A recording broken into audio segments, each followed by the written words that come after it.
Pierwszego dnia po szabacie, wczesnym rankiem, gdy jeszcze było ciemno, Maria Magdalena udała się do grobu i zobaczyła kamień odsunięty od grobu.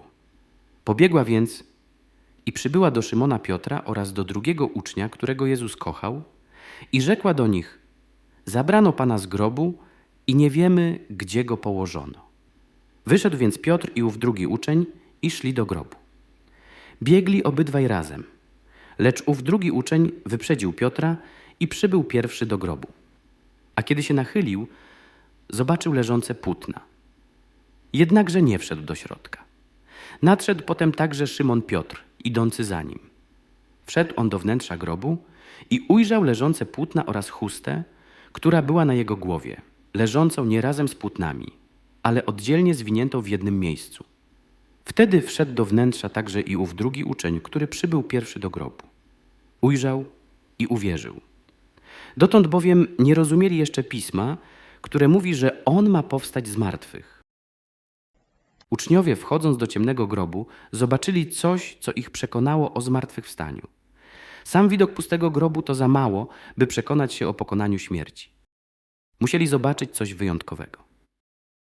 Ujrzeli leżące płótna oraz oddzielnie zwiniętą chustę, która była na jego głowie. Nie chodziło o to, że idea życia zmartwychwstała w ich świadomości i zdali sobie sprawę z tego, że w ich pamięci Jezus nigdy już nie umrze.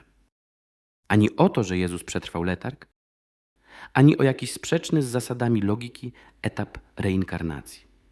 Musieli zobaczyć coś dokumentującego autentyczne zmartwychwstanie.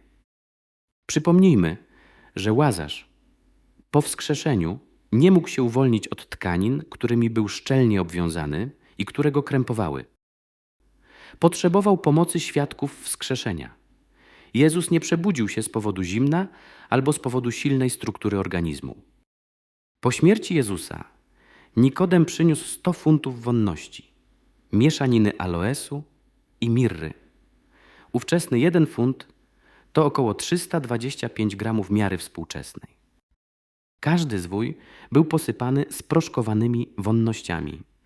Gdyby płótna zostały odwinięte i zrzucone, wonności rozsypałyby się. Płótna byłyby rozwinięte, chusta z głowy byłaby rozwiązana. Tekst grecki delikatnie sugeruje, że płótna pozostały nierozwiązane. Ciało z nich po prostu wypromieniowało. Właśnie to od razu zauważyli uczniowie.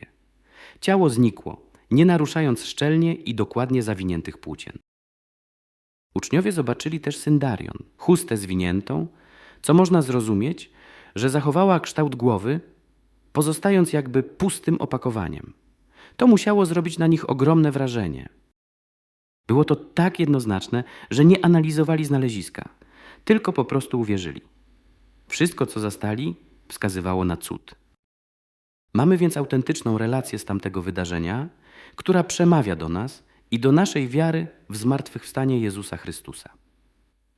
Jest też zapowiedzią naszego powstania z grobów. Zmartwychwstania możemy doświadczać już dziś, gdyż wiemy, że ceną grzechu jest śmierć. Pozbawiając się grzechów w demaskującej spowiedzi, już pokonujemy krępujące nas, jak owe płótna, konsekwencje śmierci, z których możemy się wyzwolić. Dzieje się tak tylko dzięki temu, że On, światłość tego świata, wyszedł z grobu bez przeszkód. Zaraz po narodzeniu Jezus był owinięty w pieluszki, w białe płótna.